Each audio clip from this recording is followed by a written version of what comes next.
বন্ধু খুব সহজে বাড়ির সামান্য উপকরণ দিয়ে বানিয়ে নিন ফুড কেক।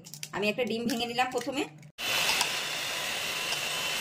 2 চামচি মতন তেল, আমি 1 কাপ আন্দাজ মতন চিনির গুঁড়ো দিলাম। আমি 200 গ্রাম ময়দা নিয়েছি, আস্তে আস্তে চেলে নিচ্ছি। ছোট 1 চামচি বেকিং পাউডার দিয়ে দিচ্ছি।